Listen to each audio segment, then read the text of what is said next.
ونستعينه ونستغفره ونعوذ بالله من شرور أنفسنا ومن سيئات أعمالنا من يهد الله فلا مضل له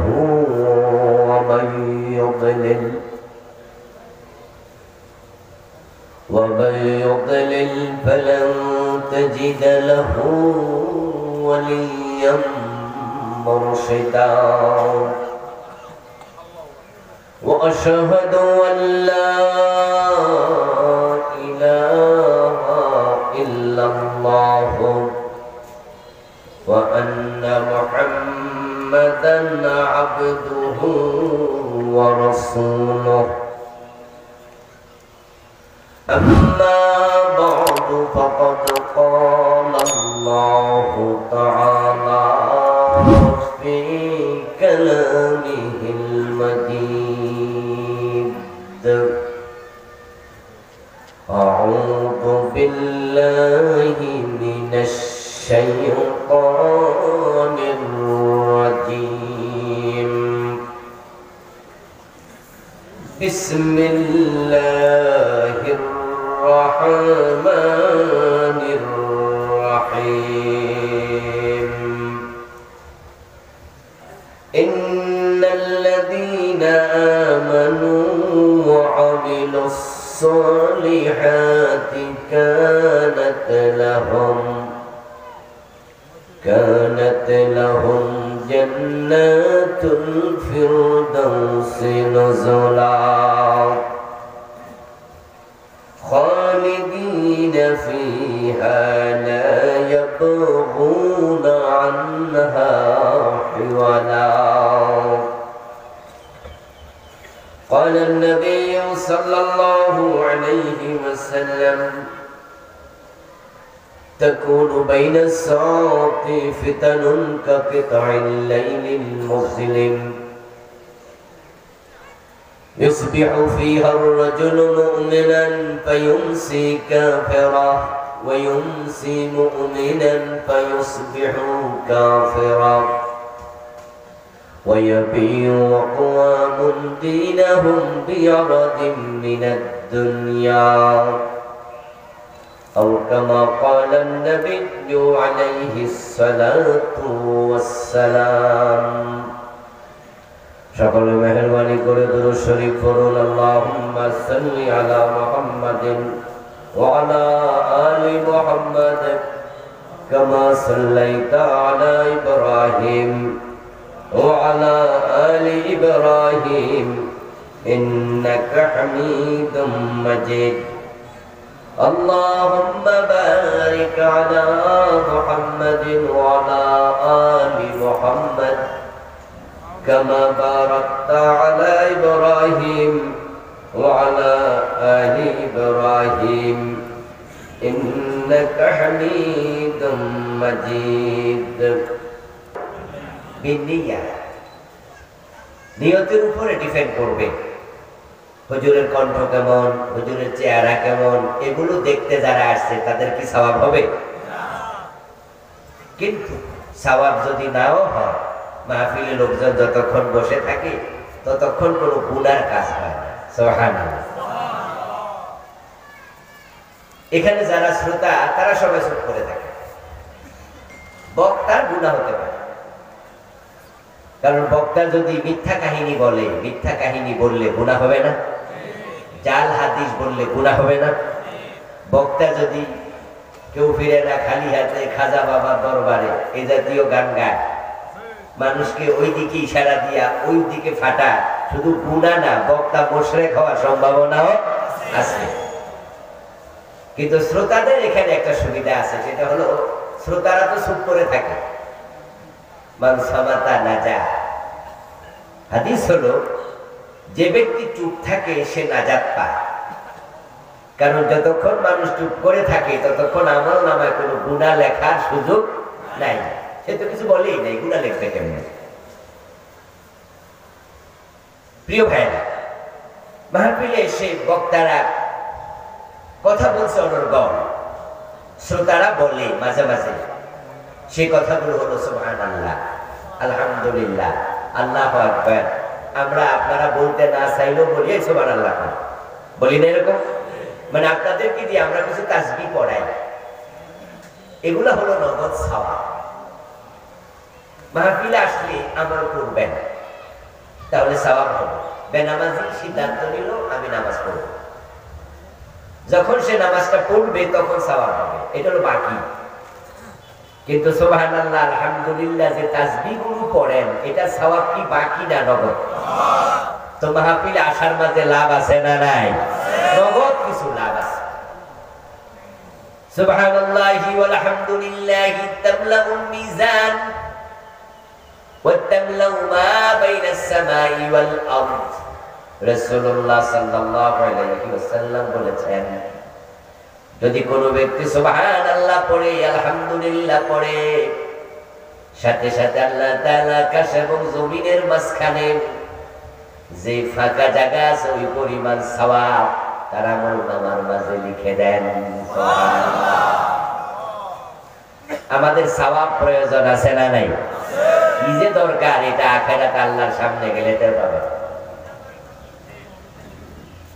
একবার সুবহানাল্লাহ বললে যে সওয়াব হতো, ততটুকু সওয়াব কম, তাই জাহান্নামী হবে। আর অতটুকু তো বিশাল ব্যাপার। রাসূলুল্লাহ সাল্লাল্লাহু আলাইহি ওয়াসাল্লাম বলেছেন, আল্লাহ যখন মানুষের আমল ওজন করবেন, তখন দেখা যাবে উকুনের ডিম পরিমাণ সওয়াব কম, তাই তার নেকের পাল্লা হালকা, ওটুকু কমের কারণে লোক জাহান্নামী হবে। উদাহরণটা দেখছেন? কিসের পরিমাণ বললো? এই ভাই বলেন না কথাবার্তা। উকুনের ডিম। এই হাদিস পড়ে আমি অবাক হইলাম যে রাসূলুল্লাহ এত বুদ্ধি করতে পাইল যে ওই দেশও বোঝা গেল উকুন আছে। উকুন তো বোঝেন নাকি? উকুনের কি হয়? ডিম হয়। ওরে বাবা, দেখছেন? আচ্ছা, উকুনের ডিম আপনারা কোনদিন কি দেখছেন? এটা কি খুঁজে পাওয়া যাবে? কারণ উকুন তো এমন ছোট, হেরে তো খুঁজে পাওয়া যায়। কিছু উকুন আছে যারা চোখ একবারে ধারালো, পাওয়ারফুল চোখ, তারা ছাড়া চুলের গোড়ার উকুনটা খুঁজে পাওয়া যায় না। এত ছোট উকুন, ওইটা চুলের গোড়া আঙ্গুল দিয়া টান দিয়া তারপরে আইনা নখের মাঝে রাখে, ওটার পাওয়া যায় না। সাপ দিলে ফোড়ে, তখন বুঝতে বসছে। আচ্ছা, উকুন যদি এত ছোট হয়, তার ডিমের খবর কি? রাসূলুল্লাহ কি উদাহরণ দিলেন? বললেন উকুনের ডিম পরিমাণ সওয়াব কম, তাই লোকটা জাহান্নামী হয়ে যাবে। আল্লাহর বক্তব্য, ফাআম্মা মান খাফফাত মাওয়াজিনুহু ফাউম্মুহু হাবিয়া। যার নেকের পাল্লা হালকা হলো সে জাহান্নামী হবে। এটা হলো কোরআনের আয়াত। ও বেটার আমলনামায় এত কম ঝামেলা, উকুনের ডিম পরিমাণ সওয়াব যদি থাকতো, তাহলে তার পাল্লাটা সমান সমান হতো। সমান সমান যাদের আমলের পাল্লা হবে, তারা কিন্তু জান্নাত পাবে না। জান্নাত পাওয়ার জন্য আমলের পাল্লা ভারী হওয়া লাগবে। ফাম্মা মান সাকুলাত মাওয়াজিনুহু ফাহুয়া ফি ঈশাতির রাদিয়া। এই আয়াতগুলো পারেন না? আল্লাহ তাআলা বলেন, যার নেকের পাল্লা ভারী হবে সেই জান্নাতে যাবে। তাহলে নেকের পাল্লা ভারী জান্নাতি, নেকের পাল্লা হালকা জাহান্নামী। নেকের পাল্লা সমান, তার জন্য আরেকটা জায়গা আছে, এটার নাম হলো আরাফ। কি নাম? এই নামে কোরআনে একটা সূরা আসেনি, সূরাতুল আরাফ। যাদের আমলনামা সমান হবে, সেদিন তারা আফসোস করে বলবে, হায় রে, আমি সামান্য যদি উকুনের ডিম পরিমাণ নেক বেশি হতো, তাহলে আমি আরাফে আরাফে থাকা লাগতো না, জান্নাত পেয়ে যেতাম নগদ। আল্লাহ তাআলা কোরআন মাজিদে সূরা আরাফের মাঝে আলোচনা করছেন, আরাফে এমন কিছু মানুষ থাকবে যারা জান্নাতও পাবে না, জাহান্নামও পাবে না। তারা ডান দিকে তাকালে জান্নাত দেখতে পাবে, জান্নাতের নিয়ামত দেখে তারা আল্লাহর কাছে বলবে, আল্লাহ আমাকে সেখানে পৌঁছিয়ে দাও। বাম দিকে তাকালে তারা জাহান্নাম দেখতে পাবে, জাহান্নামের শাস্তি দেখে আল্লাহর কাছে আশ্রয় চাইবে, আল্লাহ আমাকে সেখানে দিও না। ওই মানুষগুলো সেদিন বলবে, হায় রে, যদি একটা বার বেশি সুবহানাল্লাহ দুনিয়ায় থাকতে বলতাম, আজকে আরাফে থাকা লাগতো না। আমার ভাইরা, আপনারা এবার একটু আওয়াজ দিয়ে বলেন তো, সওয়াব দরকার আছে না? না, সেদিন টের পাবে সওয়াবের দাম যে কত। এজন্য আমি বলবো, আজকে মাইকের আওয়াজ যাদের কান পর্যন্ত যাচ্ছে তাড়াতাড়ি মাহফিলে চলে আসেন, এখানে নগদ অনেক সওয়াব পাওয়া যায়। কমপক্ষে আমার 1 ঘন্টা 1.25 ঘন্টার আলোচনায় আমরা সুবহানাল্লাহ আলহামদুলিল্লাহ 20-30 বার কমু না, কমই তো বলবি পর্যন্ত বলে তো ফেলছেন অনেকবার। আর যাদের নিয়ত ভালো, আপনি মাহফিলে এসেছেন এই কোরআন হাদিস শিখার জন্য, জানার জন্য, বুঝার জন্য, মানার জন্য, এমন কিছু লোক আছে না নাই যে হুজুর থেকে কিছু কথা শুনবো, শিখবো, জানবো, আমল করবো। ওই মানুষগুলো যখন থেকে ঘর থেকে বের হয়েছে তখন থেকে আমল নামা সওয়াব লেখা শুরু হয়ে গেছে।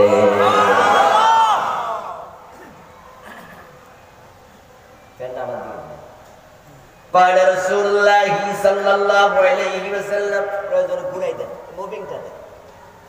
বিয়ানবীজি বলেছেন, মান খারাজা লিতালাবিল ইলমি কানা কাফফারাতাল লিমা মাদা।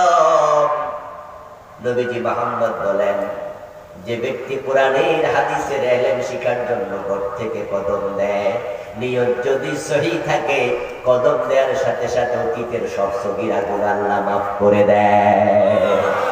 কানা কাফফারাতাল লিমা মাদা, অতীতে যত গুনাহ করেছে তার কোরআনের পথে কদম গুনার কাফফারা হয়ে যায়। এবং আপনি মাহফিলে যতক্ষণ বসে থাকবেন ততক্ষণ যদি আপনি আজকে বাড়িতে নফল নামাজ পড়তে থাকতেন, যতক্ষণ বসে থাকবেন আল্লাহ তাআলা ওই ইবাদতের সওয়াব আমলনামায় দিতেই থাকবে। তো যারা আজকে ঘরে বসে আছেন তারা কি সওয়াব পাবেন? কেন বঞ্চিত হলেন? এলাকার যুবকেরা এত কষ্ট করে আয়োজন করলো, এবার কানা কানা কেন ভর্তি হলো? এলাকার লোক আসলে তো ভর্তি হয়ে যায়। তারা হতভাগা, তারা দুর্ভাগা, যারা কোরআনের তাফসীরে দাওয়াত পাওয়ার পরও আসার যোগ্যতা ছিল, কাছেই ছিল, আসতে পারতো, আসে নাই। আমরা আল্লাহর কাছে তাদের জন্য দোয়া করি, তাদেরকে আল্লাহ আসার তৌফিক দান করুক, বলেন আমিন। আসেন প্রিয় ভাইরা, আমরা আলোচনা করতে চাই। আল্লাহ তাআলার বড় করুণা যে আল্লাহ তাআলা আমাদেরকে 15.5 বছর পরে এখন নিশ্চিন্তে, নির্দ্বিধায়, নির্বিঘ্নে, নিঃসংকোচে বুক ফুলাইয়া কোরআনের কথার পরিবেশ আল্লাহ দিয়েছে, ঠিক না? 15.5 বছর পরে আমরা অগাস্টের 5 তারিখ থেকে কোরআনের কথা বলতে এখন কারো কাছে অনুমতির জন্য যাওয়ার প্রয়োজন আর আমরা একটি দুঃসময় পার করেছি। এ বিষয়ে আপনারা গতকালকে কথা শুনেছেন, আজকেও শুনেছেন। আমি জাস্ট আল্লাহর কৃতজ্ঞতা স্বরূপ 1-2 মিনিট বলে আমার মূল আকর্ষণে চলে যাব। যদি এটা অগাস্টের 5 তারিখের আগে হতো তাহলে মাহফিলটা এখানে করা যেত না। আল্লাহ তাআলার বড় করুণা, আমাদের বড় দয়া। আমি না অগাস্টের 5 তারিখের আগ পর্যন্ত মাঝে মাঝে হতাশ হতাম, ভয় পেতাম। আমি মিশরে গিয়েছি, মিশর দেখার জন্য, মুসা নবীর দেশ তুরে সাইনা দেখার জন্য গিয়েছি, কারুনা ধ্বংসাবশেষ দেখার জন্য পাইয়ুম গিয়েছি। ওই মিশরে 100 বছরের কাছাকাছি, 50 বছরের বেশি ইসলাম পন্থীদের উপর জুলুম চলছে। ওই দেশ ইসলামী আন্দোলন যেটার নাম হলো ইখওয়ানুল মুসলিমিন, মুসলিম ব্রাদারহুড। হোসনি মুবারক 3 যুগের মতো ওদের উপর জুলুম করেছে। জামাল নাসের, সে সাইয়েদ কুতুব শহীদ রাহিমাহুল্লাহ সহ, হাসান আল বান্না সহ, জয়নব আল গাজালি সহ ইখওয়ানের বড় বড় নেতাদেরকে ফাঁসি দিয়েছে, জেলে দিয়েছে, অত্যাচার করেছে। তারপরে সিসি আশা এখনো একজন হয়ে গেল, ওদেরকে শত শত ফাঁসি দিয়েছে। তা আমি ভাবতাম ওদের যদি 50 বছরের বেশি রক্ত দেয়া লাগে, বাংলাদেশে আল্লাহ জানে আর কতদিন রক্ত দিতে। আমার প্রিয় ভাই, 1945 সালে দ্বিতীয় বিশ্বযুদ্ধের পরে যখন ফিলিস্তিনে এসে আমেরিকা ইসরায়েলকে বসায়া দিল, ইসরায়েল যখন ফিলিস্তিনে এসে বসতি স্থাপন করলো, তখন থেকে আজ পর্যন্ত 100 বছরের মতো ফিলিস্তিনের মুসলমান রক্ত দিচ্ছে। গত 4-5 মাস ফিলিস্তিনটাকে তারা কবরস্থান বানাইয়া ফেলছে, ঠিক না? গাজা উপত্যকা এখন নিঃশব্দ জায়গা, ওখানে শব্দ করার মতো মানুষ মনে হয় আর নাই। শ্মশান বানিয়ে ফেলেছে, কবরস্থান। একদিনে 500, 700, 1000 একদিন বেড়ে ফেলতেছে, প্রতিদিন বাড়ি ঘর এখন নাই, সব ধ্বংস হয়েছে। আমি ভাবি ফিলিস্তিনকেও দেয়া লাগলো রক্ত প্রায় 100 বছর। যখন 1947-এ দেশ বিভক্ত হয়, তখন থেকে কাশ্মীরের মুসলমান রক্ত দেয়া শুরু করছে। আর 20-15 বছর পরে আর একটা 47 আসবে, প্রায় 100 বছরের কাছাকাছি কাশ্মীরের মুসলমান রক্ত দিচ্ছে। আমি আগস্টের আগে ভাবতাম কাশ্মীর যদি প্রায় 100 বছর রক্ত দেয়া লাগে, ফিলিস্তিনের তারা দেয়া লাগে, ইখওয়ান মিশরে দেয়া লাগে, বাংলাদেশের খবর কি আল্লাহ। মাতা নাসরুল্লাহ, ও আল্লাহ তোমার সাহায্য কত দূর আর কত আর কত। কিন্তু আল্লাহ তাআলা এত অল্প সময় আমাদেরকে জালেমদের থেকে মুক্ত করে জালেমদেরকে নির্বাসনে পাঠাবেন, আল্লাহ যে এত বড় দয়া করবেন এটা কল্পনাও করতে পারি নাই। যে মাত্র 15 বছরে আমরা জালেম থেকে মুক্ত হয়ে গেলাম। এখন আমরা মাহফিল করতে অনুমতি লাগে না, ঠিক কিনা? এখন বড় কোরআনওয়ালারা মাথা ফুলিয়ে, বুক ফুলিয়ে মাথা উঁচু করে চলে, এখন রামেরা বামেরা মাথা নিচু করছে। এখন হাসানুল হক ইনু, রাশাদ খান বেনম এবং তাদের দোসর যারা, তারা মাথা নিচু করছে, ঠিক কিনা? আর আমরা কোরআনওয়ালারা আলহামদুলিল্লাহ আমরা খুব করি। এই 15 বছরের ব্যবধানে এত বড় বিজয় আল্লাহ দিয়ে দেবে, হওয়ার পরে অঙ্কের হিসাব মিলালাম, কারণটা কি? এত অল্প সময় আল্লাহ তাআলা আমাদেরকে এভাবে সাহায্য করে ফেললেন। পরে যেটা বুঝে আসলো, জানি না আপনারা একমত হবেন কিনা, হয়তো একমত হবেন, কারণ হচ্ছে যার কেউ নাই তার কে থাকে? এমন একটি কথা বাংলায় আছে না, যার কেউ নাই তার আছে আল্লাহ। ফিলিস্তিনের চারপাশে মুসলমান রাষ্ট্র, কাশ্মীরের পাশে আছে পাকিস্তান নামক পরমাণু শক্তিধর মুসলিম রাষ্ট্র, মিশরের চারপাশে সবগুলো রাষ্ট্র মুসলিম রাষ্ট্র। কিন্তু বাংলাদেশ এমন জায়গায়, আমরা ইন্ডিয়ার ফ্যাটের ভিতরে, আমাদের সাহায্য করবে একটা সুই পাঠাবে এমন জায়গাও নাই। আমি ধামতিয়ালিয়া মাদ্রাসায় কামেল পাস করছি। আমাদের একজন উস্তাদ ক্লাসে মজা করে বলছেন, জামাল হুজুর মারা গেছে, আল্লাহ জান্নাত নসিব করুক, বলেন আমিন। আজকে মাহফিলে আমার ক্লাসমেট আছে, ওই যে নিয়ামত ভাই আমার ক্লাসমেট, এরপরে মিজান ভাই আছে আমার 1-2 বছরের জুনিয়র, ওই আরেক ভাই আছে, আমার পরিচিত এখানে অনেকে আছে, আমরা একসাথে ধামতি করেছি। বলেন জামাল হুজুর মারা গেলেন, হুজুর মজা করে বলতো বাংলাদেশ এমন জায়গা অবস্থিত, 3 দিকে ভারত, একদিকে ইন্ডিয়া। তো আমরা একটু বলতাম, হুজুর 3 দিকে ভারত, একদিকে ইন্ডিয়া মানে কি? হুজুর বলতো, শোনো তিন দিকে ভারতের স্থলভূমি, আরেক দিকে জলভূমি, কারণ যেখানে বঙ্গোপসাগর শেষ সেখান থেকে ভারত মহাসাগর শুরু। এর মানে পানি দিয়ে ফলানোর জায়গা। এই দেশটার চারদিক থেকে হিন্দু পরিবেষ্টিত দেশ দিয়ে আমরা আছি। আমাদের সাহায্য করার জন্য পৃথিবীর কোন মুসলিম রাষ্ট্র নাই।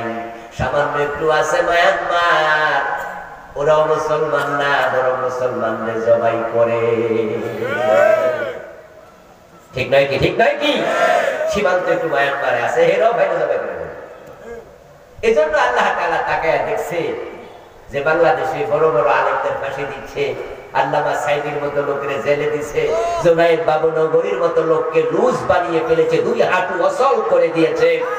মামুনুল হক ভাইকে তার বউ দিয়ে ধর্ষণের মামলা করে অপমান করতে চেয়েছে। হেফাজতে 5 মে গুলি করে আলেমদের রক্ত জমি লাল করে ফেলেছে।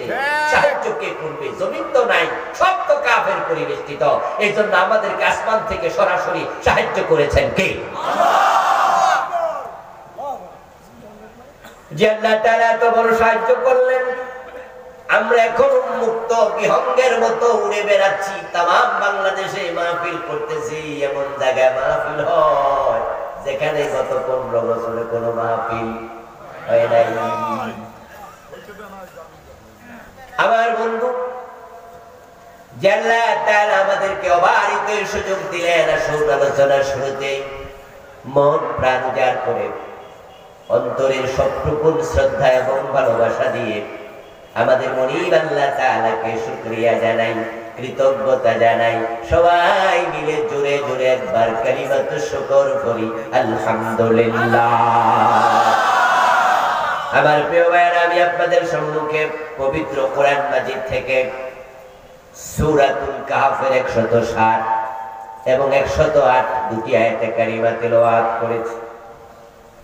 প্রিয় নবীজি মুহাম্মদ সাল্লাল্লাহু আলাইহি ওয়াসাল্লামের পবিত্র মুখ অনুসৃত একখানা ছোট্ট হাদিসে নববী পাঠ করেছি।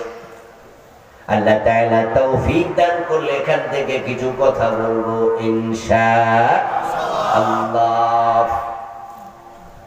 সূরাতুল কাহফের 107 নম্বর আয়াতে আল্লাহ তাআলা বলেন, ইন্নাল্লাযীনা আমানু, নিশ্চয়ই যারা ঈমান আনে, ওয়া আমিলুস সালিহাত, এবং নেক আমল করে, কানাত লাহুম জান্নাতুল ফিরদাউসি নুজুলা, এই দুটি কাজ করলে তাদের জন্য জান্নাতুল ফিরদাউস আল্লাহ প্রস্তুত করে রেখেছে। যারা ঈমান আনবে এবং নেক আমল করবে তাদের জন্য জান্নাত বানাইছেন কে? আল্লাহ। ঘোষণা দিলেন কে? আল্লাহ। সূরা বুরুজের 11 নম্বর আয়াতে একই কথা বলেছেন, ইন্নাল্লাযীনা আমানু ওয়া আমিলুস সালিহাতি লাহুম জান্নাতুন তাজরি মিন তাহতিহাল আনহার। বিভিন্ন আয়াতে আল্লাহ তাআলা বলেন, যারা ঈমান আনবে এবং নেক আমল করবে আমি আল্লাহ তাদের জন্যই জান্নাত বানাইছি। আপনাদেরকে কিছু প্রশ্ন করব, পারলে জবাব দিয়েন। আমাদের আকীদা বিশ্বাস কি আল্লাহ জান্নাত বানাবেন না বানায়া ফেলছেন? জান্নাতের যে নিয়ামতগুলো আমরা ভোগ করব এগুলো বানানো হবে না বানানো হয়েছে? জান্নাত রেডি আছে না রেডি হবে? তো রেডি যেহেতু আছে, যাওয়ার জন্য আমাদের রেডি হওয়া দরকার আছে না নাই? বাড়িওয়ালা রাইতা বাইতা রেডি, মেহমান আসেন। আল্লাহ জান্নাত বানায়া রেডি, আমরা জান্নাতের দিকে যাই না। আমরা সবাই যাচ্ছি ব্যবসা বাণিজ্য, চাকরি বাকরি, টাকা পয়সা, এই সমস্ত দুনিয়াদারির দিকে। এমন ব্যস্ত হয়েছি, ব্যবসা করতে করতে টাইম নাই, এশারের নামাজটাও পড়ে না। দোকানদারদের মাঝে 5 ওয়াক্ত নামাজি দোকানদার কয়জন পাবেন? ও দোস্ত, রমাদান মাসে পর্যন্ত এশারের নামাজ পড়ে না অধিকাংশ। আপনি অবাক হবেন, রমাদান যখন আসে তামাম দুনিয়াতে ইবাদতের মৌসুম শুরু হয়। আল্লাহকে পাওয়ার জন্য মানুষ উমরা দৌড়ায় মক্কা। শেষ দশকে বসে যায় মসজিদে ইতিকাফে। লাইলাতুল কদর পাওয়ার জন্য বেজর রাতে পাগল হইয়া গামছা কোমরে বেঁধে ইবাদতে নামে। সারা রাত জেগে জেগে আল্লাহর কাছে দোয়া করে, নিজের গুনার ইস্তেগফার করে, তাওবা করে। আর বাজারে যায়া দেখবেন শহরগুলোতে ঈদের আগে দিয়া এমন জমজমাট মার্কেট চলতেছে, পাবলিক মসজিদে নামাজে ইতিকাফে বসেছে, মক্কায় চলে গেছে। আর দোকানদারদের 70-80 থেকে 90 জন পাবেন সারা রাত ব্যবসা করে। তারা তাহাজ্জুদ দূরের কথা, রমজানে তারাবি দূরের কথা, এশার ফরজটাও করে নাই। ও দোস্ত, নিজের টাকা সুদে লাগায়া বসে আছে, বরং সুদে যেই টাকাটা পাইছে ওইটা আবার সুদে লাগাইছে। শুরু করছিল 50,000 দিয়া, এখন 5 লাখ টাকার মালিক হয়ে গেছে। সুদ খাইতে খাইতে শুরু করছে 5 লাখ দিয়া, এখন 1 কোটি টাকার মালিক হয়ে গেছে।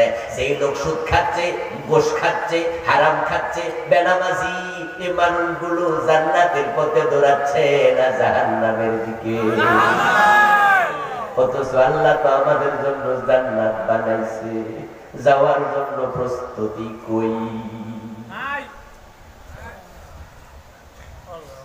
নিজের মেয়েটা পর্দা ছাড়া কলেজে যায়, বোরকা পরে না। নিজের বউ বেপর্দা স্কুলে যায়, টিচারি করে, ব্যাংকে চাকরি করে, হাসপাতালে যায়। নিজের বউ শ্বশুর বাড়ি চলে যায়, ওড়না পরে কোন রকমে মাথার চুলগুলো খুলে দেহটা ঢেকে চলে যায়, পর্দার বালাই নাই। এমন বেপর্দা বউয়ের স্বামী, বেপর্দা মেয়ের বাবা আজকের মাহফিলে 2-1 জন আছে না নাই? তোমার বউ, তোমার মেয়ে যদি বেপর্দায় চলে, তোমাকে জান্নাতের পথের পথিক ভাবি কেমনে?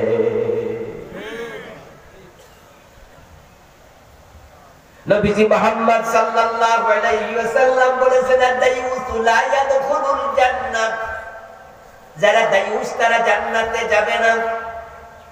তো জান্নাতে যদি না যায়, জায়গা আছে আর একটা, এটার নাম কি? জাহান্নাম। মাঝখানে কোন রাস্তা আছে নাকি? ফারিকুন ফিল জান্নাতি ওয়া ফারিকুন ফিস সাঈর। রাস্তা মাত্র দুটা, একটা জান্নাতের দিকে আর একটা জাহান্নামের দিকে। যারা আরাফে থাকবে তারাও এক পর্যায়ে সব জান্নাতি হবে। আরাফ থেকে আল্লাহ কাউকে জাহান্নামে দেবেন না, কারণ আল্লাহ রহমতের খেলাফ আচরণ করেন না। এখন যারা জান্নাতে যাবে না তারা জাহান্নামী, দায়ুসরা জাহান্নামী। এখন দায়ুসকে আমাদের বাংলাদেশে মানুষ যখন কোন মহিলাকে দেখে একটু উড়াধুরা চলে, একটু মহিলা কাউকে বেপরোয়া চলে, পরোয়া করে না, তখন আমরা বলি একটা দায়ুস বেডি, দায়ুস মহিলা। অথচ দায়ুস শব্দটা নারীবাচক শব্দই না। আদ-দায়ুসু লা ইয়াদখুলুল জান্নাত, ইয়াদখুলু ওয়াহিদ মুযাক্কার সিগা। মুযাক্কার মানে কি? মহিলা। আলে বলা আমার কথা বলে, মুযাক্কার মানে পুরুষ না মহিলা? তো লা ইয়াদখুলু, রাসূল তো লা তাদখুলু বলেন নাই, বলছে দায়ুসু লা ইয়াদখুলুল জান্নাহ, মুযাক্কার সিগা, দায়ুস হয় পুরুষ, দায়ুস জান্নাতে যাবে না। কিলা ইয়া রাসূলুল্লাহ ওয়া মান দায়ুস। কোন একজন সাহাবী প্রশ্ন করলেন, ইয়া রাসূলুল্লাহ দায়ুস কে? আমার নবী আবার জবাব দেন, দায়ুস হলো ওই ব্যক্তি লা ইউবালি মান ইয়াদখুলু ফি আহলিহি, তার পরিবারে কে আসলো কে গেল, তার মেয়ে কার সাথে প্রেম করলো, তার বউটা বোনটা ছাড়া বাজারে গেল, দেবরের সাথে ডলাডলি ঘষাঘষি করলো, পর্দার বালাই নাই, বাবা হিসাবে স্বামী হিসাবে সেগুলো কোনো পরোয়া করে নাই। মেয়েরে দিয়েছে স্বাধীনতা চলমন মতো, বউরে দিয়েছে স্বাধীনতা চলমন মতো। যেই বাবার মেয়ে পর্দা করে না সে বাবা দায়ুস। যে স্ত্রীর স্বামী পর্দা, যে স্বামী স্ত্রী পর্দা করে না, স্ত্রীর কারণে স্বামী হলো দায়ুস। আর যারা দায়ুস হবে তারা জান্নাতে যেতে পারবে না। আল্লাহ তাআলা জান্নাত বানিয়ে অপেক্ষা করছেন। জান্নাতে যত নিয়ামত সব তিনি বানাইছে। জান্নাতে যে হুর আছে, গেলমান আছে, সেগুলো আল্লাহ বানায় ফেলছে। ওগুলো বানাবে তা নয়, সব রেডি, 100% রেডি। নবীজি সাল্লাল্লাহু আলাইহি ওয়াসাল্লাম মেরাজের রাতে জান্নাতে গেছে। জান্নাতের নিয়ামতগুলো নিজের চোখে দেখেও এসেছেন। ইভেন ওনার হুর সহ তিনি দেখে এসেছেন। জান্নাতের হুরদেরকে রাসূল জান্নাতে গিয়ে দেখেন তারা গান গাইতেছে। ফেরেশতারা বলল, ইয়া রাসূলুল্লাহ, জান্নাত তো হেঁটে হেঁটে পরিদর্শন করলেন, জান্নাতের প্রাসাদ দেখলেন, তাবু দেখলেন, জান্নাতের নহর দেখলেন, গাছগাছালি দেখলেন, জান্নাতের অবারিত নিয়ামত আপনি নিজে দেখলেন। এখন জান্নাতের তাবুতে আল্লাহ যে পুরুষদের জন্য হুর বানাইছে, আপনি হুর কি দেখবেন না? আমার রাসূল বলেন, কেন নয়, আমাকে সেটাও দেখাও। দেখতে গিয়ে দেখেন হুরেরা দল বেঁধে ইসলামী সঙ্গীত গাচ্ছে। হুরেরা বলতেছেন, নাহনুল খালিদাতু ফালা নামুতু ওয়া নাহনুর রাদিয়াতু ফালা নাসফুতু ওয়া নাহনুন নাইমাতু ফালা নাবসু তুবা লিমান কানা লানা ওয়া কুননা লাহু। সুবহানাল্লাহ। আমার বন্ধু হুর রেডি, গেলমান রেডি, প্রাসাদ রেডি, সব রেডি, যাওয়ার জন্য রেডি হন। এখন জান্নাতে যেতে হলে রেডি হওয়ার অর্থ কি? জামা কাপড় গাদ দিয়া গোসল টোসল করে চুল আশ্রাইবেন, এটা রেডি হওয়া। ওই যে সামনে পরীক্ষা, বাবা ছেলেরা কয়, কি রে পরীক্ষার প্রস্তুতির খবর কি? কয়, জি আব্বা কলম কিনে লাইছি, সাদা কাগজ রেডি, জ্যামিতি বক্স যা দরকার সব রেডি। কয় লেখাপড়ার খবর কি? কইরা আমরা শুরু করি নাই। ও দোস্ত, পরীক্ষার সময় তোমার কাগজ রেডি, কলম রেডি, সব রেডি, লেখাপড়া রেডি নয়, প্রশ্ন পাইলে লিখবা কি? এই পরীক্ষা পাঁচটা ফেল। কথা বলতে হবে তো প্রিয় ভাইরা, পাঁচটা ফেল। প্রস্তুতি মানে কাগজ কলম শুধু নয়, এটা প্রস্তুতির অংশ। মূল প্রস্তুতি হলো লেখাপড়া। এখন আমরা জান্নাতে গিয়ে কাঁঠাল খাবো, কষ্ট যেন না লাগে, মুছে তেল দিচ্ছি, কিন্তু আমলি জিন্দিগির কি খবর?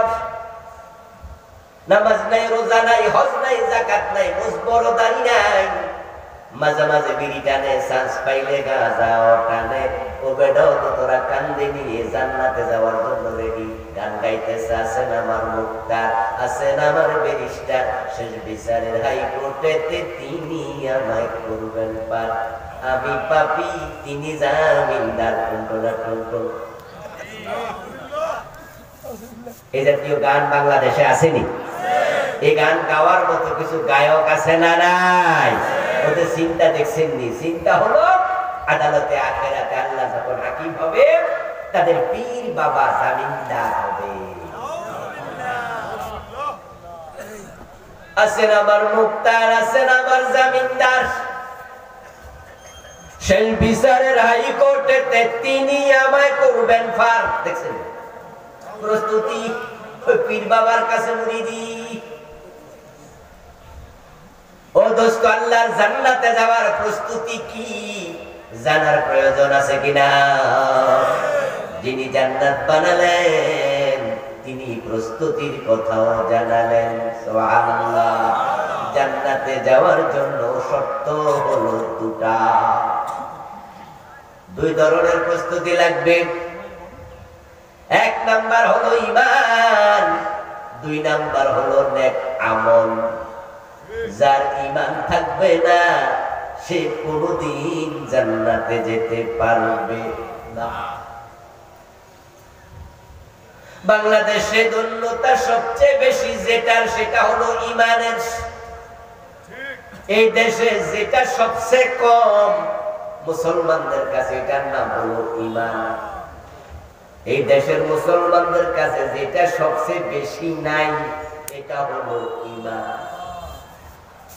এখন আলহামদুলিল্লাহ নামাজি আছে অনেক, এখনো রোজাওয়ালা অনেক, এখনো হাজি অনেক, কিন্তু এখন ঈমানওয়ালা অনেক, একথা বলার কোন সুযোগ নাই। আলহামদুলিল্লাহ এখনো শুক্রবারে জুমার দিন দেখবেন মসজিদে দোতলা যে মসজিদ আছে ভরে যায়। ঢাকা শহরে গেলে তো পাঁচতলা মসজিদও ভরে যায়। আমি উত্তর এক মসজিদে জুমা পড়াই, 2 জুমা, 5তলা মসজিদ আমার, ওখানে 12:30 থেকে ফোনে 1টার ভিতরে 5তলা ক্লোজ। তারপরে এবার রাস্তা দাঁড়াইতে দাঁড়াইতে চলে যায় আধা মাইল দূর পর্যন্ত। বাইতুল মুকাররমে গেলে দেখবেন দক্ষিণ গেট, উত্তর গেট, রোদের মাঝে মানুষ নামাজ পড়ে। নামাজির অভাব নাই। আলহামদুলিল্লাহ রমাদানে রোজাওয়ালাও অভাব হয় না। আর বাংলাদেশে হজের সময় কোটা পায় 1,10,000 20,000, আর হাজি লাইনে থাকে আরো বেশি। ইদানিং টাকাটা বেশি বাড়াইছে, যার কারণে একটু ঝামেলা। কিন্তু আমরা আগে দেখছি কোটা পূরণের জন্য 2 বছর আগে রেজিস্ট্রেশন করা লাগতো, না হয় লাইনে পায়। এই হাজিদের মাঝে বেঈমানের অভাব নাই, এই নামাজিদের মাঝে মুশরিকের অভাব নাই, এই রোজাওয়ালার মাঝে কাফেরের অভাব নাই। যে বেটা মুশরিক, যে বেটা কাফের, তার ঈমান আছে না গেছে? নবীজি মুহাম্মদ সাল্লাল্লাহু আলাইহি ওয়াসাল্লাম 1450 বছর আগে বলে গেছেন, ইয়াতি আলান নাস জামানুন ইয়াজতামিউনা ফিল মাসাজিদি লাইসা ফীহিম মুমিনুন। এমন একটা জামানা আসবে যে জামানার মানুষগুলো মসজিদে জামাতের সাথে নামাজ পড়বে, কিন্তু একজনেরও ঈমান থাকবে না।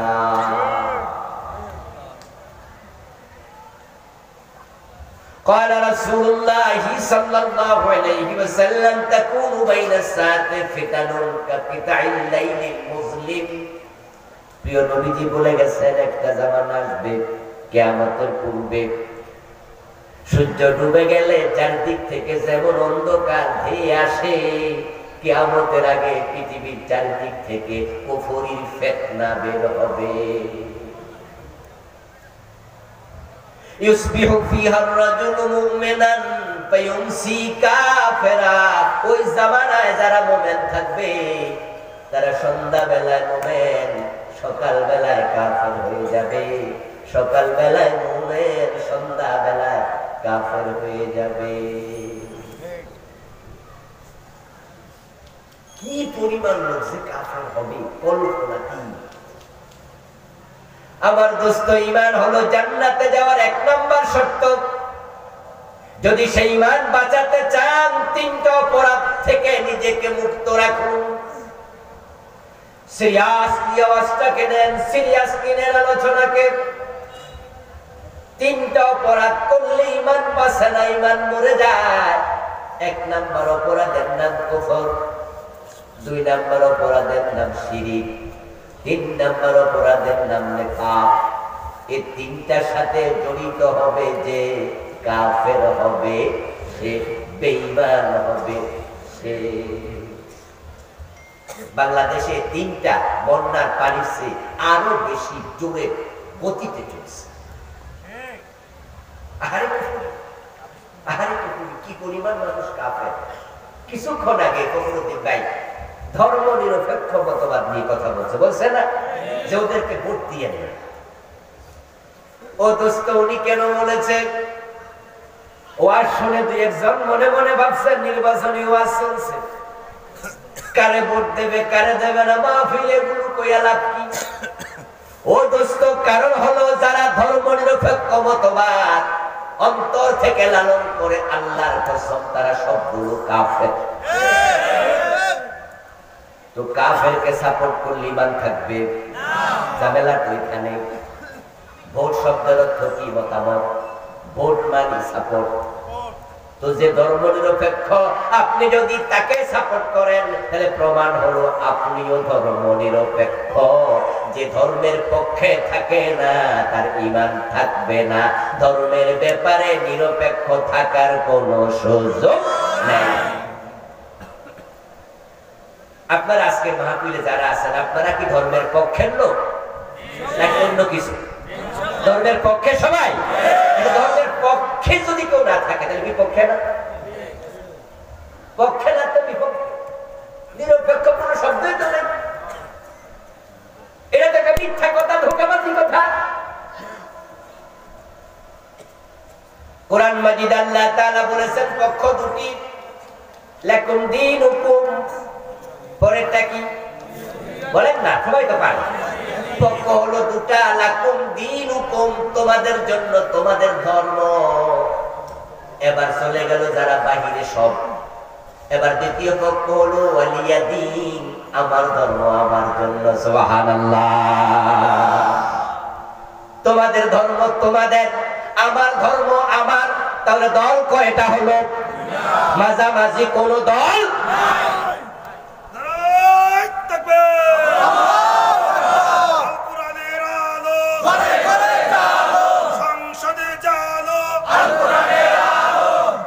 আমার প্রিয় বন্ধু, ধর্ম নিরপেক্ষতাকে ইংরেজিতে বলে সেকুলারিজম। এই সেকুলারিজম যারা ফলো করবে তারা কেন বেঈমান হবে? কারণটা কি? কেন কুফরি হয়? এই দেশে ইসলামী দলের বাইরে যত দল আছে সবগুলো ধর্ম নিরপেক্ষ দল। এই কোরআনকে যারা সংবিধান মানে না, মানতে চায় না, তারা সব বেঈমান। সব কি? আপনি এই কোরআনকে সংবিধান মানতে বাধ্য। এটা মানলে ঈমান থাকে, না মানলে ঈমান নাই।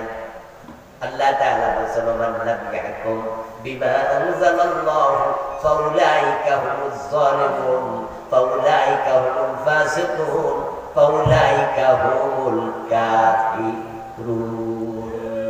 এই কোরআন আমি অবতীর্ণ করেছি, এটাকে যারা বিচারক হিসাবে না মানবে, আইনের বই হিসাবে না মানবে, ফয়সালা দানকারী না মানবে, তারা ফাসিক, তারা জালেম, তারা কাফের। যারা ধর্ম নিরপেক্ষ মতবাদ মানে তারা কি কোরআনকে ফয়সালাকারী মানে? আদালতের বিচারক হিসাবে মানে? তারা বিচার করছে ডক্টর কামাল মিয়ার লিখিত সংবিধান দিয়া। ব্রিটিশ আইনে লিখিত বাংলাদেশের সংবিধান চোর ধরে জেলে দাও, আর আল্লাহর আইন হলো চোর ধরে হাত কেটে দাও। 53 বছরের বাংলাদেশ আল্লাহর আইনে চলে না, ব্রিটিশ আইনে চলে। তো ব্রিটিশ আইন মানলে আপনি মুমিন হলেন কেমনে? قال رسول الله صلى الله عليه وسلم المؤمن كالجمل الأنف حيث ما قيد ينقاد। রাসূলুল্লাহ বলেন যখন কেউ মুমিন হয় সে হয়ে যায় সে ওটের মতো, যে ওটের নাকের ভিতর মালিক রশি ঢুকাইয়া দিছে। রশি টানে যেদিকে কদম দেবে সেদিকে। ঈমান আনার পরে আল্লাহ এবং রাসূলের কথার বাহিরে কদম দেওয়ার কোনো অধিকার আর থাকবে না। আল্লাহ তাআলা বলেন মা কানা লিল মুমিনিন ওয়ালা মুমিনাত ইযা কাদাল্লাহু ওয়া রাসূলুহু আমরা আন ইয়াকুনা লাহুমুল খিয়ারাতু মিন আমরিহিম। আপনি কি ভাবছেন কালেমা লা ইলাহা ইল্লাল্লাহ মক্তবে পড়েছেন আপনি মুমিন? আপনি ভুলের ভিতরে আছেন দোস্ত। লা ইলাহা ইল্লাল্লাহ এই কালেমা গিরিশচন্দ্র সেন পড়েছে কিন্তু মুমিন হতে পারে নাই। যারা কাদিয়ানি তারা কি মুমিন না কাফের? সবাই বলেন, সবাই বলেন, কাদিয়ানিরা মুমিন না কাফের? কাদিয়ানীদের মসজিদে কি লা ইলাহা ইল্লাল্লাহ আশহাদু আন্না মুহাম্মাদুর রাসূলুল্লাহ আযান হয় না? তো কাদিয়ানী যে মুয়াজ্জিন হে তো লা ইলাহা ইল্লাল্লাহ আযানই দেয়, এ কাফের কেন? দিনে 5 বার আযান। লা ইলাহা ইল্লাল্লাহু মুহাম্মাদুর রাসূলুল্লাহ এটা পড়লে যদি মুমিন হয়, গিরিশচন্দ্র সেন কেন কাফের? এ কোরআন যখন বঙ্গানুবাদ করে ভাই গিরিশচন্দ্র সেন লা ইলাহা ইল্লাল্লাহ কালেমা কি পড়ে নাই, বলে নাই, লিখে নাই, গবেষণা করে নাই, তো মুমিন নয় কেন? কারণ এই কালেমা লালন অন্তরে করত না, মুখে পড়ছে। মদিনায় যে সমস্ত লোক রাসূলুল্লাহ সাল্লাল্লাহু আলাইহি ওয়াসাল্লামের হাতে হাত রেখে কালেমা পড়েছিল, তাদের মাঝে একজনের নাম ছিল আব্দুল্লাহ ইবনে উবাই। নবীর হাতে কালেমা পড়লো, কিন্তু সে মুনাফিকদের সরদার, তার অবস্থান হবে জাহান্নামে সবার নিচে। অথচ কালেমা পড়েছে বিশ্ব নবীর হাতে। কালেমা পড়লে মুমিন নয়। তবে হ্যাঁ, মুমিন হওয়ার জন্য কালেমা পড়তেই হবে। ও প্রিয় ভাই, আপনি ঈমান আনার পর আমার আল্লাহ বলছে, মা কানা লিল মুমিনিন ওয়ালা মুমিনা ইযা কাদাল্লাহু ওয়া রাসূলুহু আমরা আন ইয়াকুনা লাহুমুল খিয়ারাতু মিন আমরিহিম। ঈমান যখন এনেছো, নারী হওয়ার পুরুষ হও, ঈমান আনার পরে আল্লাহ এবং রাসূল যা ফয়সালা দেয়, সে আইন জানায়, সে ব্যাপারে মানবো না এই চিন্তা করার অধিকার তোমার নাই। বরং আইয়াকুলু সামি'না ওয়া আতা'না, কথা শুধু একটা, শুনলাম আর মানলাম, শুনলাম আর মানলাম। শুনতে দেরি, মানতে দেরি করবা, ঈমান থাকবে না। তিনটা কাজ করলে ঈমান থাকে না। জান্নাতে যাওয়ার প্রথম শর্ত ঈমান। কুফর, সেকুলারিজম কুফর। কি কি কাজ কুফর? আমি এ নিয়ে বই লিখছি, আমার বই লিখা 8টা বই আছে আলহামদুলিল্লাহ। তার মাঝে একটা বই আছে ঈমান কুফর ও নিফাক। এর মাঝে আমি 56টা কুফরি লিখছি। বাংলাদেশে চলমান যতটুকু আমি জানি, আমার যা জানা নাই তা তো আর লিখতে পারবো না, হয়তো আরো বেশি আছে। তার মাঝে সেকুলারিজম একটা, এই বইটা আমি লিখেছি। সেকুলারিজম কি? সেকুলারিজম এটার সংজ্ঞা কেমব্রিজ নামক বিশ্ববিখ্যাত ডিকশনারিতে যা দেয়া হয়েছে, সেটা হচ্ছে the believe that religion should not be involved with any ordinary political and social activities of a country. Bangla অর্থ কি? বাংলা অর্থ শুনলে বুঝবেন যে এটা কুফরি। হয়তো আপনি বুঝেনি না, কিন্তু ভোট দিচ্ছেন। হয়তো বুঝেনি না, বলছেন আমি ধর্মনিরপেক্ষতাবাদী।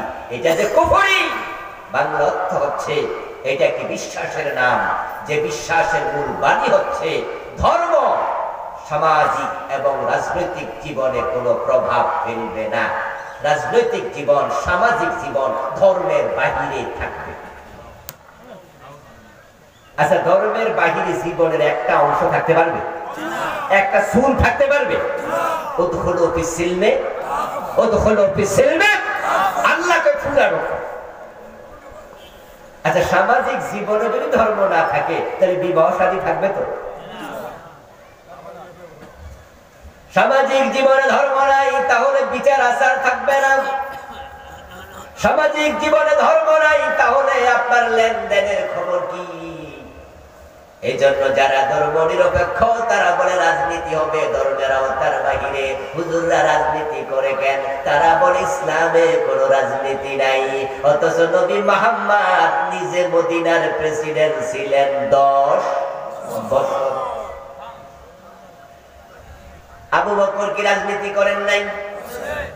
মদিনার প্রেসিডেন্ট ছিলেন 2 বছর 3 মাস। হযরত ওমর কি রাজনীতি করেন নাই? তিনি মদিনার প্রেসিডেন্ট ছিলেন 10 বছর। অর্ধ পৃথিবী শাসন করেছেন তিনি। হযরত ওসমান ছিলেন 12 বছর। হযরত আলী ছিলেন মদিনার প্রেসিডেন্ট 4.5 বছরের বেশি।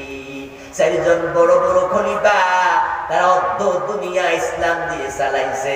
নবীজি মুহাম্মদ সাল্লাল্লাহু আলাইহি ওয়াসাল্লাম 10 বছর রাজনীতি করে দেশ চালাইছে। আর আপনি নাকি ইসলামের রাজনীতি খুঁজে পান না? মানুষের জীবনের প্রতিটা অংশে ইসলাম লাগবে। ইসলাম থাকবে সেখানে, আপনি থাকবেন যেখানে। আচ্ছা, আমরা যখন টয়লেটে যাই ইসলামের আইন সেখানে আছে না নাই? কথা বলতে হবে, আছে না নাই? আচ্ছা, আমরা যখন ঘুমাতে যাই ইসলামের আইন আছে না নাই?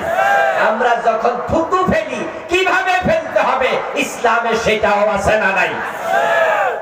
Islam is a complete code of life. আল-ইয়াওমা আকমালতু লাকুম দীনাকুম। ধর্মনিরপেক্ষতা বলে না। রাজনৈতিক জীবন, সামাজিক জীবনে ধর্ম থাকবে না। ধর্ম হলো ব্যক্তিগত ব্যাপার। নাউজুবিল্লাহ পড়েন। আমার দোস্ত, মানুষ কুফরি করে, কথায় কথায় মানুষ কুফরি করে। কয়েকদিন আগে তো কুফরি বাংলাদেশের শিক্ষা সিলেবাসের ভিতরে ঢুকাই দিছে। 2023 সনের জানুয়ারির প্রথম দিন যখন পাঠ্যপুস্তক আমরা হাতে পেলাম, তখন পাঠ্যপুস্তক খুলে ক্লাস 6 এর বইতে দেখা গেল বান্দরের ছবি দিয়া, মানুষের ছবি দিয়া সার্কেল এঁকে দেখায়া দিছে মানুষের পূর্বপুরুষ ছিল বানর। এই খবর কি আপনারা শুনেছিলেন?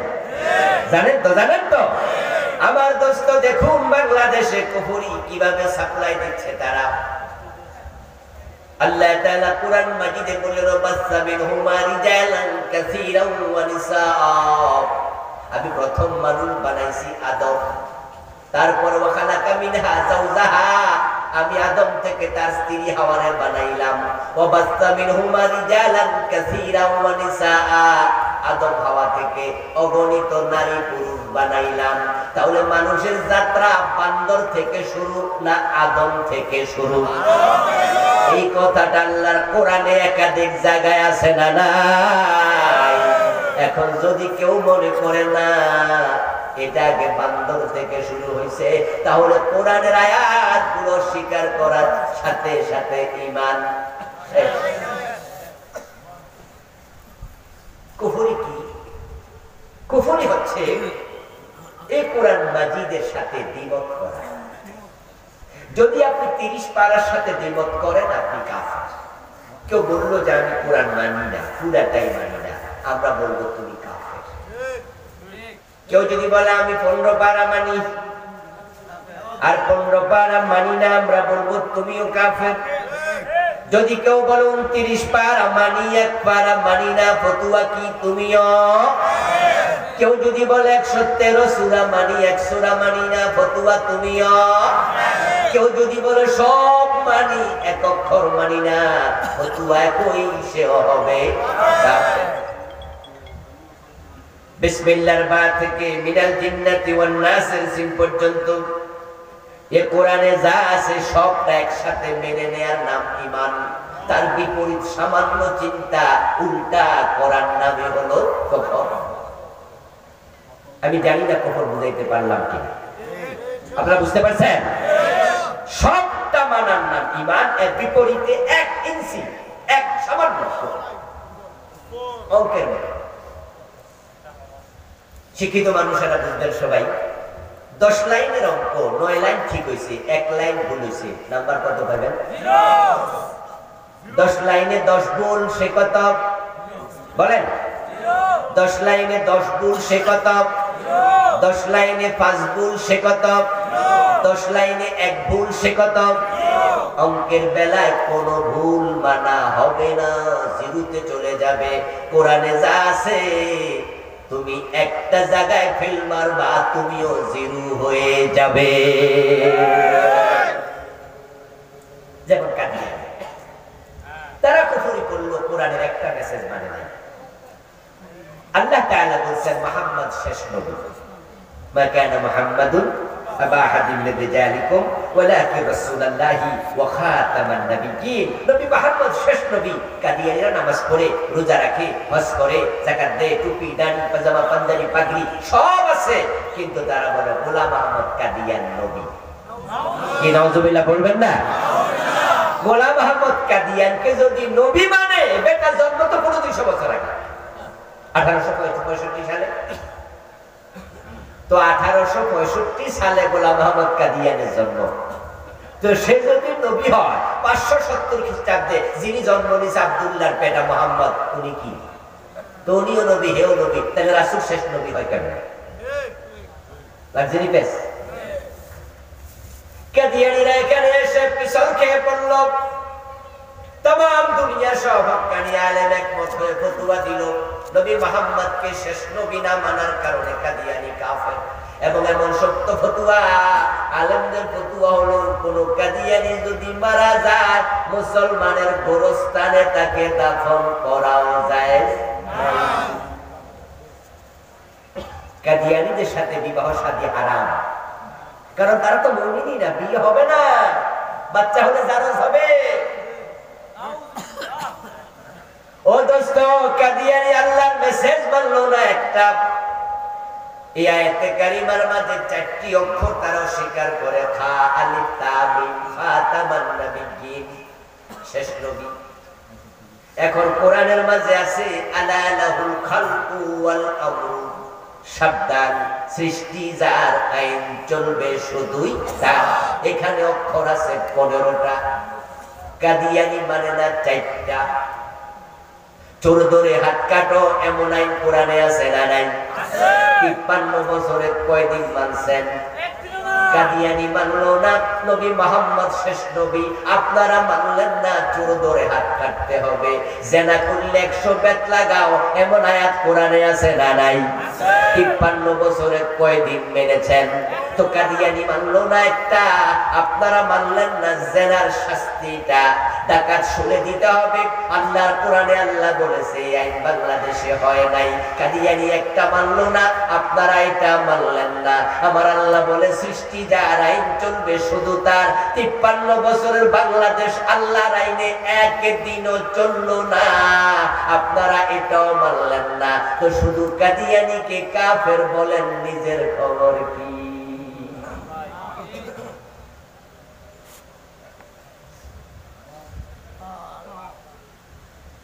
ইবলিস শয়তানকে ঘুম থেকে উঠেই আমরা গালিগালাজ শুরু করি। ওযু করে নামাজে দাঁড়িয়ে আউযু বিল্লাহি মিনাশ শাইতানির রাজীম, ও আল্লাহ তোমার কাছে অভিশপ্ত অভিশপ্ত শয়তান থেকে পানা চাই। রাজীম মানে অভিশপ্ত। এরে আপনি গালি দিয়া দিলেন, সে অভিশপ্ত শয়তান, তার থেকে আল্লাহ তোমার কাছে পানা চাই। শয়তান পাশে দাঁড়ায়া বলে, আমার গাল্লাই কেডারে, আমি অভিশপ্ত বললি কেন? আমি আল্লাহর একটা আইন মানি নাই তাই বুঝি। আদম রে সিজদা দিতে বলেছিল, আমি মানি নাই, তাই আমার অভিশপ্ত বলে তুই গালি দিলি। আর কোরআনের ডজন ডজন আয়াত তুই মানুষ না, একটা না মানলে যদি অভিশপ্ত হয় তোর খবর কি?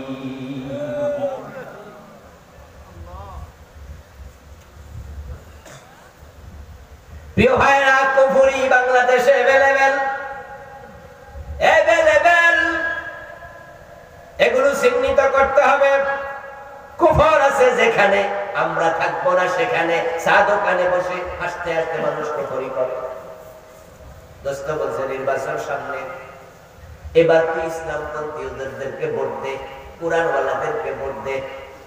আরে দোস্ত এবার কয়, তোর একটা সমস্যা, সব জায়গায় ইসলাম খোঁজস।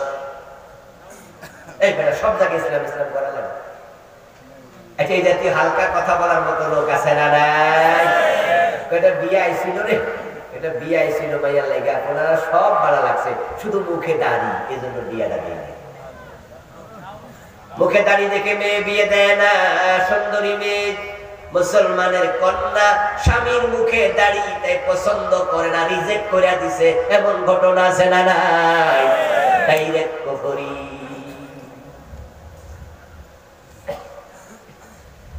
ও দোস্ত, তুমি বুঝো না কোনটা কুফর? পীরের পায়ে সিজদা দিলে শিরক হয়, ঈমান চলে যায়। যদি মুরিদ এটা জানতো, মুরিদকে পীরের পায়ে নোয়াতে পারতো না তার মাথা। কিন্তু বন্ড পীর বন্ড মুরিদরে বুঝাইছে, পীরের পায়ে সিজদা দিলে ঈমান যায় না, এটার নাম সিজদায়ে তাজিমি।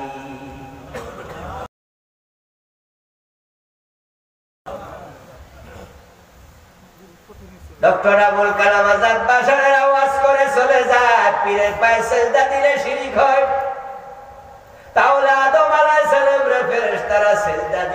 এটা কি শিরিক হলো না?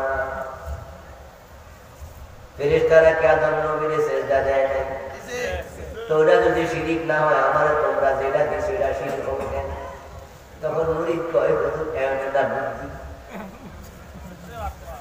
তাবুল কালাম আজাদরা যে বলল অন্য মানুষের সিজদা দিলে শিরিক হয়, ওইটা শরীয়তের মৌলবি তারা মারেফত বুঝে না। ও দোস্ত, তোমার যুক্তি তোমার শেষ করে দিল। আল্লাহ শয়তানকে বলছে মা মানাকা আল্লা তাসজুদা ইয আমারতুক। ওই ইবলিস যখন আদেশ করেছিলাম আদমরে সিজদা কর, কেন করলি না? কে নিষেধ করলো? ইবলিস যদি বলতো সরি ভুল হয়ে গেছে, আদমের মতো রব্বানা যালামনা আনফুসানা, আল্লাহ আমার নফসের উপর জুলুম হয়েছে, তুমি আমারে মাফ কইরা দাও। ইবলিস রে ক্ষমা করার ক্ষমতা আল্লাহর আছে না নাই? কিন্তু হে কি ক্ষমা চাইছে না যুক্তি দিছে? খালাকতানি মিন নার ওয়া খালাকতাহু মিন তিন। ইবলিসের যুক্তি ইবলিসরে শেষ করে দিল। আমরা বলছি সিজদার মালিক আল্লাহ, কোন মানুষকে সিজদা করা যাবে না। আর ও বেটা যুক্তি দেয় ফেরেশতাদের আর আদমের।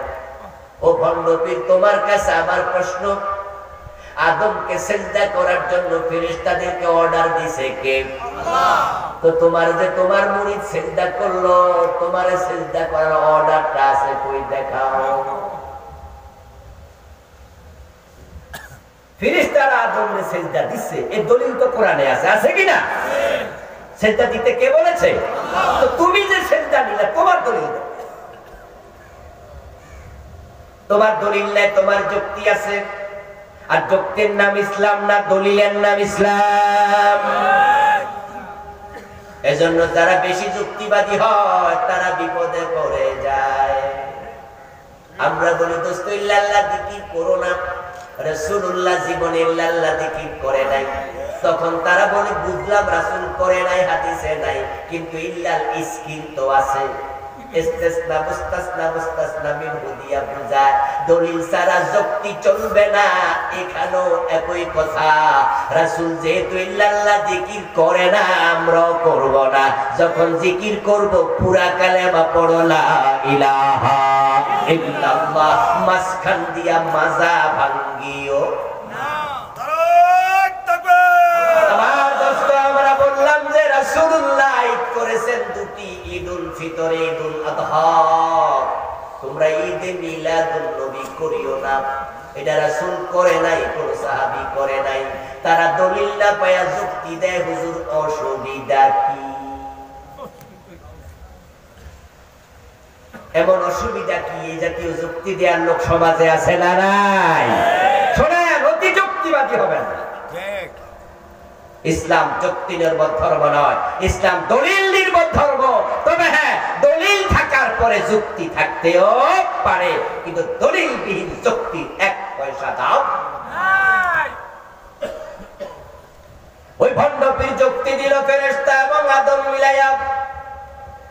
যদি মুরিদ জানতো যে ভণ্ডপীরকে সিজদা দিছি, ঈমান শেষ, ওই মুরিদ সিজদা দিত না। এখন না বুঝে শিরক করলো। পীরের কাছে সন্তান চাইলে ঈমান চলে যায়, এটা বুঝলে ঈমানটা বিক্রি করতো না। পীরের কাছে সন্তান চাইতো না। মাজারে মানত করলে শিরক হয়, এটা জানলে মাজারে মানত করতো না। কিন্তু লোকেরা কেন করে? কারণ কোনটা কুফর কোনটা শিরক অনেকে জানে না। আচ্ছা, আপনাদের কাছে আমি একটা প্রশ্ন করি, ভাইরা জবাব দিন তো। না যাই না বিষ খাইলে অসুবিধা আছে কিনা? অসুবিধা আছে? আপনি ভাবছেন শরবত, আসলে শরবত এটা বিষ ছিল। আপনি ডক ডক করে শরবত মনে করে খাইলেন, আর কিছু হইব না। আল্লাহর সামনে হাজির হয়ে বলবেন যে আল্লাহ এটা শিরক, এটা কুফর, আমি জানি না। আল্লাহ বলবে বান্দা তাই বুঝি তুমি জানতা না, বেহেশতে ঢুকে দাও, এত সোজা। বরং আল্লাহ তাআলা প্রশ্ন করবেন, ইলম শিখা নফল না ফরজ? তো তুই কেন শিখলি না? ও দোস্ত, কুফরি চলছে অ্যাভেলেবেল, হাসতে হাসতে কুফর করলেন কেমনে? ওই যে দোস্ত বলছিল আগামী নির্বাচন ইসলাম ওয়ালারে ভোট দে, আর আপনি বললেন তোর একটা সমস্যা, সব জায়গায় ইসলাম খোঁজস। এই কথাটা কুফর। কুফর মানে হলো কোরআনের উল্টা চিন্তা। সব জায়গায় ইসলাম লাগবে, এটাই তো কোরআনের আদেশ। হলো ফিসসিলমে কাফা। মুসলমান তোমার জীবনের বটম থেকে টপ, পাকঘর থেকে সংসদ ভবন, নৌকাটা থেকে রাষ্ট্র পরিচালনা, তোমার টয়লেটে ইসলাম লাগবে, তোমার সংসদ ইসলাম লাগবে, তুমি থুতু ফেলতে ইসলাম মানা লাগবে, তুমি ঘুমানোর সময় মানা লাগবে, তুমি থাকবা যেখানে ইসলাম থাকবে সেখানে। ইসলাম হচ্ছে লাইফ প্রেসক্রিপশন, এটা জীবন বিধান। আপনার জীবন একটা মুহূর্ত, একটা সেকেন্ড থাকবে না যেখানে ইসলামের বিধান কার্যকর নয়। রাসূলুল্লাহ সাল্লাল্লাহু আলাইহি ওয়াসাল্লাম আমাদেরকে হাতে কলমে ইসলাম শিখিয়েছেন। ইভেন টয়লেটে ঢুকে কখন কাপড়টা তোলা দিতে হবে সেটাও হাদিসে আছে না না? আর আপনি বলছেন যে রাজনৈতিক জীবনের মতো জায়গা ইসলাম লাগবে না। অনেকে অনেক হুজুর আছে, অনেক আলেম আছে, না রাজনীতি ফাজনীতি এগুলো আমরা করি না। আচ্ছা দোস্ত, রাজার নীতি রাজনীতি না নীতির রাজা রাজনীতি? যে রাস্তা রাজা হাঁটে সেটা রাজপথ না বড় রাস্তা রাজপথ? যেই হাঁস রাজারা লালন করে পালন করে, রাজার বাড়িতে যেই হাঁস হয় এটা রাজহাঁস না বড় হাঁসটা রাজহাঁস? রাজা যেটা পালে সেটা রাজহাঁস নয়, হাঁসের মাঝে রাজা যেটা সেটা রাজহাঁস। রাজা যে রাস্তা হাঁটে সেটা রাজপথ নয়, পথের মাঝে বড়টা রাজপথ। রাজার নীতি রাজনীতি না, নীতির মাঝে সেরা নীতি হলো রাজনীতি। ইসলামী অর্থনীতি আছে না নাই? শিক্ষানীতি আছে না নাই? সমাজনীতি আছে না নাই? তো যত নীতি সব রীতির মাঝে সেরাটার নাম রাজনীতি। ওইটা বুঝি ইসলাম না। আশ্চর্য মানুষ, ইসলাম এদেশের আলেম ওলামারা, এই দেশের পীর বুজুর্গরা, এই দেশের নামাজি হাজি গাজীরা, আমরা ইসলাম ওয়ালা যারা ভালো মানুষ, আমরা যদি ইসলামকে ঠিকঠাক বুঝতাম, কোরআনের পক্ষে এখনো এসে যেতাম, ধর্ম নিরপেক্ষতাবাদীরা লেজ তুলে পালাতে 6 মাসও লাগবে না। আমার প্রিয় ভাই, ছেলের মুখে দাড়ি তাই মেয়েটা বিয়ে দেই নাই, এই কথা বললে কেন কুফরি হয়? কারণ হলো দাড়ি রাখা কার সুন্নাত? আমার রাসূলের চিন্তা এবং কর্মের বিপরীতে চিন্তা কর্ম করলে ঈমান থাকে না।